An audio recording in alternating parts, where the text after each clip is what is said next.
I think the primary challenge of making music for like a planet, like a happy world, is probably that you don't always feel happy.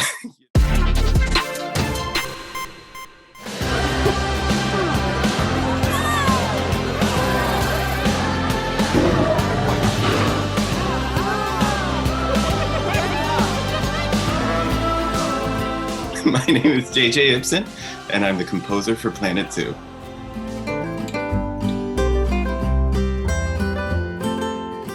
I just like new challenges of any kind. I've been making, music by myself, apart from playing in people's bands, just sort of for the adventure of learning new things and techniques and figuring out how to record yourself, and just basically for the enjoyment of it.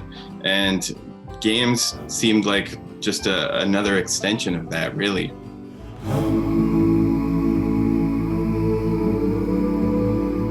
I think the primary challenge of making music for like a planet, like a happy world, is probably that you don't always feel happy.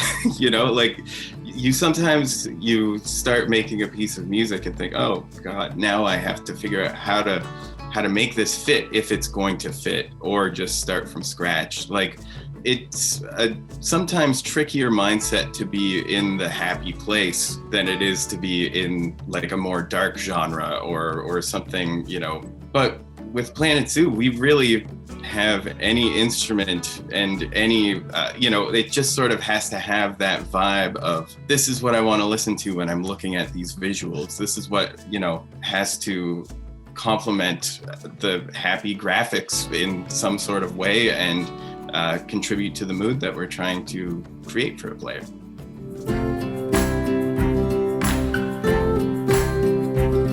Well, in the same way that we're not really bound by palette with Planet Zoo, I also try not to be so, we have to do this real, because that in itself can also be a limitation. Sometimes I'll start writing on the computer and it'll just end up being that piano sound, which was fake, or these, certain instruments that I could replace just ended up sounding better.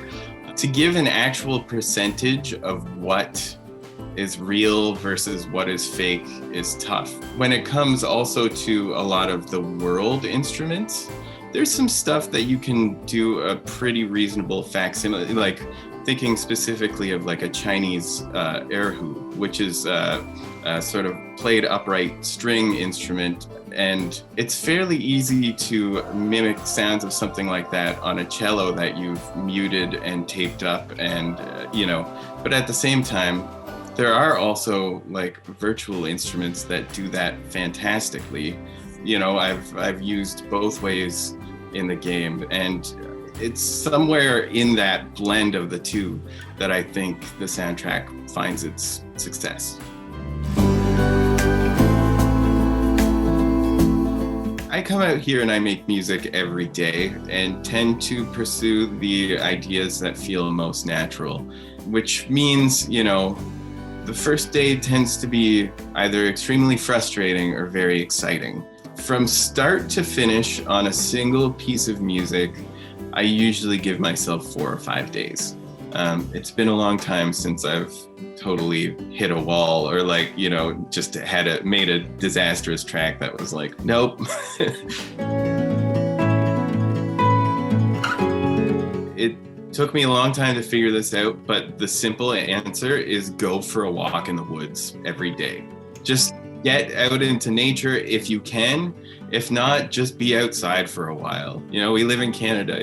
Even shoveling the laneway for 45 minutes is a more productive thing to do with your music time than sitting there frustrated trying to come up with ideas. Pull yourself out of the environment and get yourself, ideally nature, somewhere natural. If not, anything outside helps.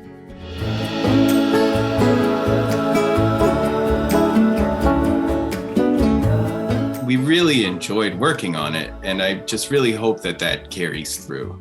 I think it does. People tell me it does, but it's genuinely one of my happiest working experiences of my life, and it's something I'm terrifically proud of.